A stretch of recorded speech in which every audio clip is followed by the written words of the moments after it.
My name's Scott Howard. I, along with my family, we've been a part of Redemption for just at 2 years now.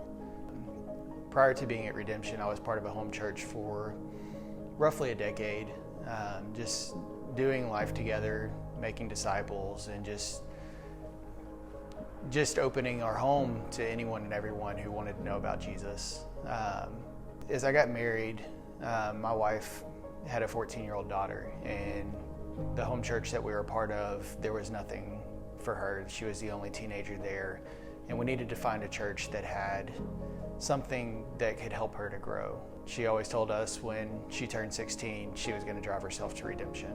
And for Felicia and myself, we just wanted to be in a place where we knew our kid wanted to be, and just wanted to see her grow in the Lord. And Redemption has been that. What was unexpected for us was just how much life we have received from being here. Just the genuineness of the people, the genuineness of Pastor Byron, the staff, the mission of the church, and just the way that this church is truly trying to reach our community. Felicia and I got married in 2017. Just before we got married, her house flooded from Hurricane Harvey, as I'm sure many people in our church and our community did as well. We didn't know what we were going to do. Neither one of us had money saved up to rebuild a house. She did not have flood insurance on the home. But this house truly was a gift from God to her and Bree, and we got to see God's provision through this catastrophic event. After our home was rebuilt, and we had finally finished putting all the touches on everything, we really felt like the Lord said, sell your home. And for us, this home was perfect for our family. It had everything we needed, everything we wanted, from our home itself to the neighborhood. And so we couldn't fathom in our minds why God would show how big He is, and rebuilding this home for us to, as soon as we finish, I want you to sell and go. And we had nothing planned in mind of where we were supposed to go, but for Felicia and myself, we've always lived with the mindset of, if God tells us to do something, we want to be obedient. I think through the Bible, God tells Abraham, go and I'll tell you where, after you've gone. And that's what we were stepping into, was we just wanted to walk by faith. We always think all right, I took this step and God's going to show Himself. God's going to reveal this huge plan of, thank you for being obedient. I put you to the test, and here's your reward.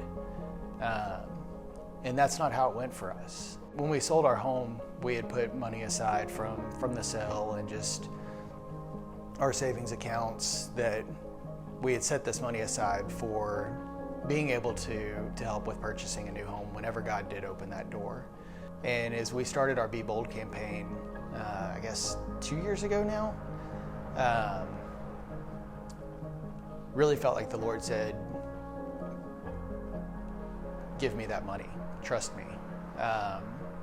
And so for us, it was wait, what?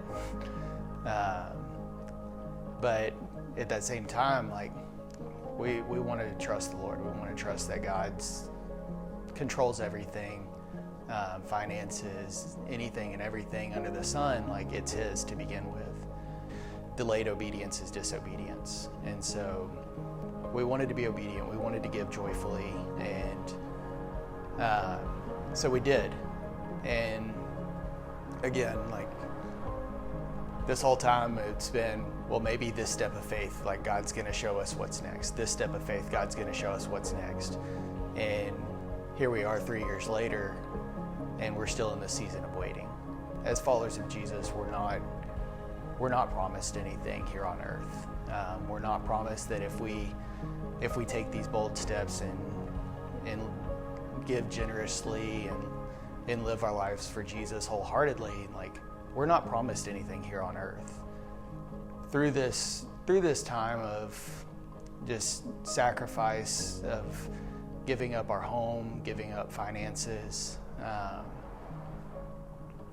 even if we don't get to see this great reward, because like I said, as humans, like, we give and we expect, like, that's just our nature, but that's not how the Lord works.